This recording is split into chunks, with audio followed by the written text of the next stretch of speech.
Olá, queridos amigos. Que alegria estarmos juntos em mais um episódio da nossa série Ceia Tem Tanto para Lhe Falar. Essa série tem nos presenteado com histórias profundas, cheias de significado, que revelam o quanto Ceia é feito de pessoas, de vivências e de escolhas que transformam vidas. Cada convidado nos permite enxergar um novo aspecto dessa casa tão amada. Hoje, tenho o prazer de receber o querido Antônio Augusto, um trabalhador estudioso, atento e sempre cuidadoso em tudo que faz. Sua trajetória no CEA é marcada por responsabilidade, dedicação e reflexões valiosas sobre serviço, fraternidade e espiritualidade. Será um encontro muito especial. Antônio, seja muito bem-vindo, é uma alegria ter você aqui com a gente. Obrigado pelo convite. Bom, agora eu que estou curiosa, porque eu não sei como você chegou aqui. Ó, a gente conversa pra caramba. Então eu queria que você contasse um pouquinho para todos nós como você chegou no CEA, se você lembra o ano, como estava a sua vida nesse período. Conta um pouquinho. Então, em agosto de 2002, tinha sofrido um acidente.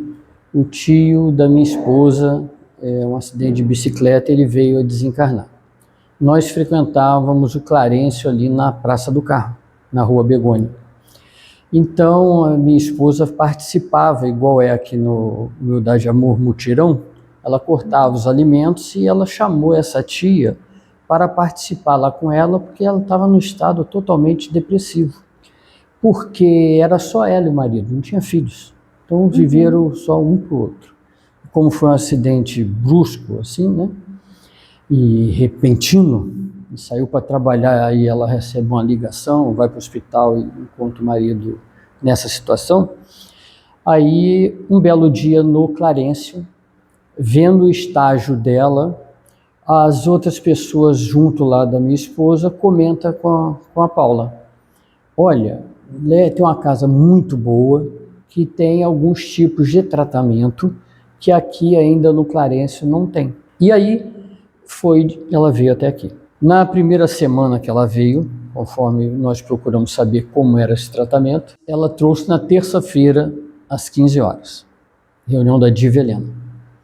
E a minha esposa teve dificuldade de entrar com ela aqui, né? Quando chega em casa, a minha esposa, eu chego em casa à noite do trabalho, ela fala comigo: você semana que vem tem que me ajudar a levar a Sônia, tia Soninha, porque ela não se sentiu bem no primeiro momento, em termos de entrar na casa, deu dificuldade. Aí eu falei: tá bom, na terça-feira que vem, você só me lembra, saio mais cedo do trabalho e venho procurar auxiliar. Quando nós vamos entrar, ela fez a mesma situação, né? Ela não quis entrar. Aí eu logo argumentei: aqui é a casa de Deus. Aí entrei com ela, sentei, assisti a reunião da Diva. Mas antes disso, nesse intervalo, no mesmo dia da primeira vez que a minha esposa esteve aqui, ela falou assim para mim: achei a casa que você tanto procurava. Que legal. Porque é um histórico interessante, né? Eu nasci num lar espírita, até os 19 anos de idade lá em Valença. Eu sou o primogênito, né, o filho mais velho, e eu acompanhava meu pai. Meu pai, do Centro Espírita de Valença, era um faz-tudo, né? Tomava conta dos convites de reuniões, secretaria, jornalzinho, divulgação da doutrina, um trabalhador assim como minha mãe, mas é lógico que na época, na proporção, minha mãe de 5 filhos, né, meu pai tinha mais tempo. Minha mãe era mais do lar, mais ainda divulgadora da doutrina espírita, porque também era uma médium bem ostensiva. Ia no centro uma média de 2 vezes por semana para reunião mediúnica. E aí acompanhei meu pai muito tempo, né? Tanto que, diferente das grandes cidades, lá no interior, quando os palestrantes que ele convidava ia lá, por exemplo, José Raul Teixeira, Sueli Caldas Schubert, Isaías Claro, o próprio Marcos Demário era mais novinho, eu vim encontrar ele aqui no Humildade e Amor. Na época ele era mais novo, né? Porque a idade em relação ao meu pai devia ser uns 15 ou 20 anos de diferença, né? Então, por quê? O centro não tinha tanto recurso, né, resguardado a proporção com Humildade e Amor. Humildade e Amor é um centro muito grande, Maior, né? Mas o que acontecia? Eles convidavam, meu pai convidava, ia buscá-lo na rodoviária, levava para minha casa para almoçar, porque era às 15 horas a reunião pública no centro. Depois meu pai encaminhava eles na rodoviária, tudo de novo. Então, a doutrina espírita está inserida no contexto desde criança. E eu falava para minha esposa, né? Vim para o Rio com 19 anos, frequentei muitos anos Leon Denis, porque eu morava em Anchieta. Então, Leon Denis eu frequentei muitos anos, só sábado à noite assistindo palestra e passe magnético. Meu pai e minha mãe sempre falavam, você vai trabalhar, vai para o Rio e tudo trabalhar, mas seu compromisso, uma vez na semana, é pelo menos assistir uma reunião pública e tomar o passe. Você sabe que é preciso isso. E a gente, é lógico, não vou te dizer que foi todo sábado. Às vezes foi de 15 em 15 dias, mas em regra, praticamente todo sábado.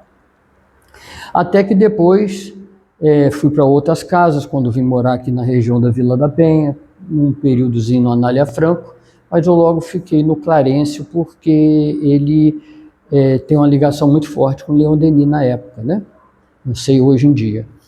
Então, a minha esposa fala assim para mim, porque eu falo, um dia eu ainda vou encontrar um centro com a identificação do Centro Espírita de Valença.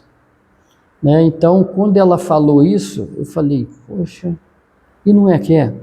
Aí, quando eu cheguei aqui, trazendo essa tia dela, que eu vi a reunião da Divelena, eu vi aquela ambientação, um espetáculo, uma sensação maravilhosa, as músicas, né? Colocando assim o morango na festa, né? Aquela festa linda de uma palestra. Eu só não lembro quem era o expositor, mas uma palestra em termos de vibração maravilhosa que essa casa tem, né? E aí vem a música ainda depois. Eu falei, olha, vou dar meu jeito de passar a frequentar um pouco mais essa casa. Isso foi em que ano, mais ou menos? Agosto de 2002. 2002. Isso. Então, qual é a sensação que você teve? Você falou que você já estava ali se sentindo muito bem, né? Com as músicas, com a casa, provavelmente a energia da casa, né? Você estava percebendo, mas qual a sensação que você teve quando você entrou aqui? Para um iniciado na casa, a sensação, acredito que seja da ambientação espiritual da casa. Eu não conhecia o trabalho todo da casa, mas essa é tipo assim uma boas-vindas a quem chega pela primeira vez. E essa é a característica dessa casa que eu fui conhecendo aos tempos. E é uma característica desta casa gostar de pessoas. Muitos que chegam aqui pela primeira vez, acredito que possa ser a última esperança, uma das últimas esperanças. Em qualquer religião, todo que chega a determinada religião foi direcionado pelo Pai um caminho. Eu acho isso muito importante. Nós devemos abraçar quem está chegando a uma casa religiosa. Bom, chegou em 2002, aí você começou a assistir as palestras, porque na verdade você veio, Antônio, para ajudar a sua esposa com a tia dela. Isso. E aí percebeu que a casa tinha uma identidade que te acolhia. E aí, conforme a gente vai ficando na palestra, em algum momento a gente estuda, né? Como é que foi essa passagem desse momento para o estudo? Então, aí já é uma característica minha particular, né? Porque eu frequentava o Clarencio da mesma forma anterior do Leon Denis, palestra e passe. Não estudava? Quem não estudava lá. E, na verdade, quem até trabalhava era a minha esposa, né, na cozinha. Então, vinha frequentando aqui, ouvindo as palestras, e aos poucos procurando saber como se tratava, mas ficava, estou no Clarencio, né? Vai desligar, não vai desligar? Até que continuei, se eu não me engano, em janeiro de 2004, eu comecei a fazer o estudo sistematizado aqui. E aí arrumei, como tenho até hoje, grandes amigos, mas tem uma turminha interessante. Tem uma turminha interessante que sentava lá na fileira, a última fileira. E essa turminha era eu, Pedro Minsen, Luiz Carlos César, Alex e Pedro Bartquevi. Na frente da gente sentava a Anne, esposa do Luiz Carlos. Ela olhava para trás e falava, essa turminha aí, e seguimos juntos vários livros. Legal. Além de vários livros, com alguns deles, inclusive, com o Luizinho eu trabalho até hoje, né, direto, com o Pedro também, mas com o Luizinho, e com Pedro Minça, então, nem se fala, que foi uma amizade que até hoje, né, porque os planos se combinam, Sim. mas é um amigo que a gente ainda, a presença física ainda nos comove. Sim. Então você começou a estudar em 2004, mas você já conhecia a doutrina, você já vivenciava a doutrina pelos seus pais, né? Sim. Essa herança aí dos pais que foram te encaminhando desde pequeno. Eu fiz evangelização, fiz mocidade, agora trabalhar mesmo numa casa espírita, fora até os 19 anos, fazer alguma coisa de jovem lá, ajudando meu pai, alguma coisa, tirando lixo, isso, aquilo, alguma coisa assim, né? Distribuindo mensagens. A gente tinha um trabalho, no interior a gente fazia isso, né? A gente tinha um trabalho no dia 2 de novembro no cemitério, na porta do cemitério, entregar mensagem de conforto, consolo para as pessoas, né? Legal. A gente tinha esse trabalho, eu ajudava ele.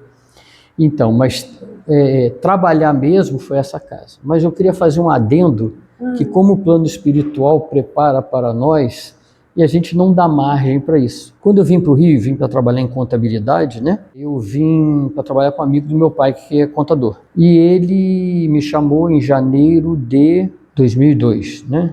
Aí ele veio e me convidou, porque tinha uma situação de uma vaga para uma pessoa ia sair, um senhor que já tinha certa idade, mas depois ele resolveu ainda dar chance para essa pessoa.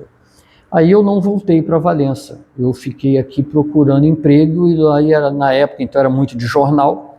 Aí eu vi no jornal, eu morava em Anchieta, e eu vi na Pavuna um emprego numa empresa, e eu fui lá fazer uma prova no sábado, e fiz a prova, e logo o rapaz falou, do departamento pessoal, não, vem aí que a vaga, uma delas já é sua. Aí fui trabalhar no almoxerifado. E tinha um senhor que trabalhava lá, mas também estava para se aposentar. Mas esse senhor morava em Irajá.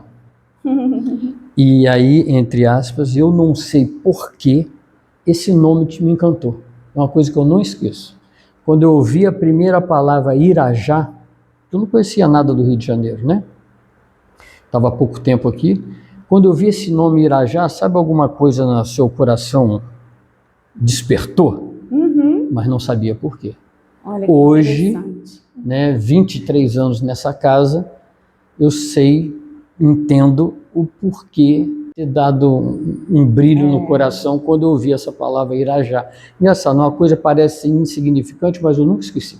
A gente sempre fala aqui da importância do estudo, sim, né? Sim.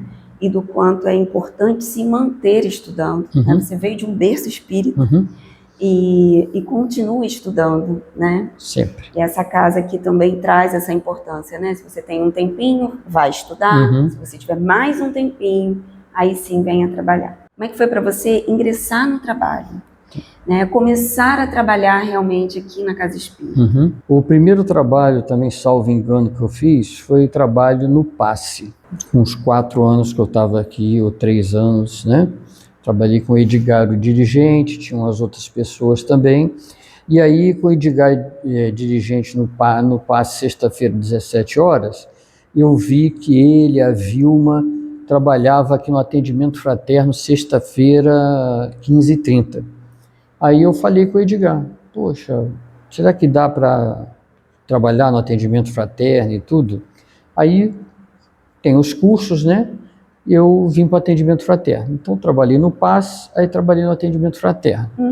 Aí depois, quando eu tinha feito o Pentateuco, aí eu fui convidado, acredito que tenha sido talvez o próprio Juarez, que fez com que eu iniciasse como facilitador no Evangelho segundo o Espiritismo, junto com a Wanda Montalvão. Um aprendizado muito interessante, inclusive porque ela é professora, né? Ficava bastante prestando atenção na didática dela, como é que ela dava aula e tudo, para a gente poder se portar, né? Aí eu fiquei alguns anos no Evangelho, talvez uns 4, 5 anos. E depois disso eu fui trabalhar no disco, a dona Neide, fui trabalhar, eu acho que quase em tudo aí. Passou por vários, né? Hoje, quais os trabalhos que você desempenha aqui? Hoje sou facilitador do Livro dos Espíritos, segunda-feira às 9 horas e segunda-feira às 20 horas. A gente cuida uma livraria de livros novos e também podemos considerar uma livraria de livros usados. Estou na função aí de escolher os temas das palestras da casa, na função de diretor doutrinário. Estou dando um apoio aí no departamento mediúnico, mas não sou o diretor, é apenas um apoio porque depois da pandemia, na grande verdade, todo mundo ajudou todo mundo. Ali está sujo, me dá vassoura que eu vou catar ali, quebrou isso, me dá vassoura e a pá que eu vou pegar. E foi bom que a gente conhece a casa como um todo, né? Sim. Então, são alguns outros trabalhos aí que está precisando, se não for para atrapalhar, a gente vai ajudar. É assim que tem que ser. E tem o trabalho na salinha da quarta de 20 horas, que é um trabalho de apoio, né? De atendimento aos suicidas. Muitos trabalhos, né, Antônio? Se a gente for listar tudo, essa entrevista não acaba. Mas... E a salinha de cura? E a sala de cura. Terça, 20 horas. E ele vai lembrando, De todos os trabalhos que você passou, qual que marcou ou marca você? E tem um outro adendo, reunião quinta-feira, 19 horas, à luz da oração, que é uma reunião só de tratamento espiritual, à base de prece, música e página. Palestras públicas também. É engraçado, né? Eu amo todos os trabalhos que a nossa doutrina, a nossa religião tem. E, em especial, Centro Espírita Humildade e Amor. Centro Espírita Humildade e Amor, ele abre as portas para toda e qualquer pessoa. Toda e qualquer pessoa. Isso é uma premissa dessa casa. Lógico, assim como toda instituição, tem as diretrizes. As diretrizes da doutrina espírita, ela é conhecida dentro dos seus princípios básicos, né? Então, existe uma certa hierarquia, como em qualquer lugar. Mas, dentre todos esses trabalhos que a gente faz, lembrei de mais um que eu faço também, na salinha mediúnica, como dialogador, doutrinador, né? De todos esses trabalhos eu enumero 3, gosto de todos, mas 3 eu adoro. Eu adoro esse atendimento fraterno aos desencarnados, das salinhas. Eu adoro fazer palestra. Eu adoro ser facilitador de estudo sistematizado. Todos esses fazem você estudar. Por isso também que eu gosto muito de uma frase de Sócrates. Só sei que nada sei. Esse só sei que nada sei, eu entendo que todo o seu conhecimento, na verdade, quando você lê algo novo, ou você verifica algo que você não entendia, ou que em algum momento você achava que era aquilo que está certo, não é que você estava errado. É que tudo que você aprende é como se fosse uma vírgula. Você não pode colocar um ponto final. É uma vírgula, porque amanhã, com os outros aprendizados que advirão, o que vai acontecer? Você vai complementando sempre conhecimento.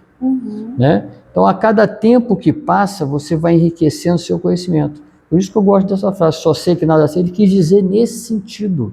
Né? Ele quis dizer que a cada dia você tem um conhecimento que é apresentado a você, e aí você une o conhecimento nesse esforço incessante de tentar ser uma pessoa melhor a cada dia. Exatamente. Muito bom. Tem alguma história ou algo que tenha acontecido nesses anos que você gostaria de deixar registrado aqui? Eu queria deixar assim registrado isso. Eu gosto de dar mérito porque eu aprendi isso em casa. Gostaria de dar um mérito particular ao Juarez. Por quê? Eu vivenciando essa casa, ele me lembra muito do meu pai, na forma de dirigir uma instituição, resguardada as proporções. Não dá para comparar o Centro Espírita de Valência em termos de atividades, estrutura física, ainda mais da época, com humildade e amor. Mas eu digo em termos assim de integridade, respeito à religião, entendeu? aos seus princípios da religião, sem escolha de qualquer pessoa. O tratamento é idêntico para todo mundo. Então eu vejo que eu aprendi dentro de um lar, aqui eu aprendi com quem está na direção. Entendeu? Como que você não vai trabalhar se você vê um presidente pegando caixa, pegando a vassoura, né? Fazendo tudo. Então é o exemplo, é o que eu via no meu pai. Entendeu? Eu vi esse exemplo no meu pai, um cara que não importa a função, ele era o faz tudo, né? E respeitando a todos, mas ali, dentro da religião, firme na religião. Passa pelos seus problemas, passa pelos seus dissabores, né? Mas está ali, com a fé abnegada ali, lutando em tentar ser uma pessoa melhor a cada dia. Então isso que eu acho que também te incita, vamos dizer assim, não sei se é a palavra mais apropriada, mas, ou então te dá mais esperança ainda, que é esse o caminho, entendeu? Sim. Eu acho que é isso. Muito bem lembrado. A gente já está caminhando para o fim, então vem com aquela pergunta que eu faço para todos. O que o CEA representa para você em uma palavra e por quê? A palavra que eu dou em todas as vezes que me perguntam o que o CEA representa para mim é a união da nossa doutrina, da nossa religião com a própria instituição. Gratidão. E a gratidão que eu tenho pelo CEA é justamente independente de estar como diretor ou não, mas essa função, né, de tentar receber as pessoas, ouvir as pessoas, né? Você verificar que às vezes a pessoa chega para você, como já deve ter chegado para você, chega para todos, né? Ou você que me atendeu aqui na primeira vez, né? Eu ouvi um comentário seu e dali eu modifiquei. E isso é importante porque eu li uma vez o Dr. Bezerra falar, Dr. Bezerra de Menezes, ele falou: se na sua encarnação você serviu como referência ou mudou a vida de uma pessoa, já valeu a sua encarnação. Então, não é que valeu a encarnação, você vai ficar parado, não é isso. É que serve de estímulo, né? Vamos, é assim mesmo. Tá difícil? Tá. Porque o Jesus Cristo mesmo falou, né? Queres me seguir? Terás aflições. A aflição que ele quer dizer é esses intempéries aí do dia a dia, que todos nós temos, ninguém está livre disso. Né? Então, eu tenho muita gratidão por ter a possibilidade nessa instituição que abriu as portas para fazer inúmeros outros trabalhos, né, para que a gente tentar corrigir os nossos erros e principalmente ajudar pessoas. O CEA, ele abre portas para que a gente conheça as nossas próprias potencialidades, às vezes que a gente nem conhece. A gente vai se descobrindo aqui, né? A gente vê como a gente chega e depois de alguns anos, as oportunidades que a gente tem. Mas ele também dá a oportunidade da gente ser a diferença para outros. Sim, com certeza. Né? Então, as pessoas que vêm falar com a gente, nós estamos representando o CEA. Às vezes a gente está na rua, as pessoas vêm falar com a gente está representando o CEA. Porque somos uma grande família aqui, né, Antônio? Se o CEA pudesse se materializar e estivesse na sua frente, deixasse de ser paredes, mas tivesse uma forma na sua frente, e você pudesse falar algo para ele, o que você falaria? Se o CEA pudesse se materializar, eu tenho certeza que ele ia se materializar em Jesus. E quando ele se materializasse a presença de Jesus, eu ia falar para ele: muito obrigado. Muito lindo. E eu acho que essa visão que eu teria também. Porque o CEA é o amor e Jesus é amor, né? Sim. Para fechar, brevemente, Antônio, queria que você deixasse uma mensagem para as pessoas, já que você é tão acolhedor, você está sempre falando com todos, para alguém que esteja ouvindo a gente e talvez ainda não tenha estado numa casa espírita, ou ainda esteja passando por alguma dificuldade, né? Sim. Uma mensagem acolhedora para a gente fechar nossa entrevista. Sim. Estamos todos nós buscando um mundo melhor, independente de religião, mas que todos busquem Deus e Jesus Cristo. Mas, obviamente, nós temos que falar da nossa religião. É uma religião que consola, conforta, auxilia, educa, estimula, direciona mentes e corações. Nesse esforço incessante, já repetindo, de tentar ser uma pessoa melhor a cada dia. Obrigada, Antônio. Chegamos ao final, quero agradecer muito. Muito obrigada por dividir conosco partes tão importantes da sua jornada. Suas palavras revelam maturidade, amor ao bem e um profundo compromisso com a mensagem espírita. Sua presença aqui foi preciosa. Gratidão pela entrega, pelo respeito e pela clareza que você trouxe a essa conversa, tá bom? Muito obrigado pela oportunidade. E a você que nos acompanhou até aqui, obrigada por caminhar conosco nessa jornada tão rica. Não deixe de assistir aos outros episódios da série Ceia Tenho Tanto para Lhe Falar. Cada história amplia nossa compreensão sobre essa casa que tanto amamos. Siga o Ceia nas redes sociais e continue conectado aos nossos conteúdos e encontros. Até o próximo episódio.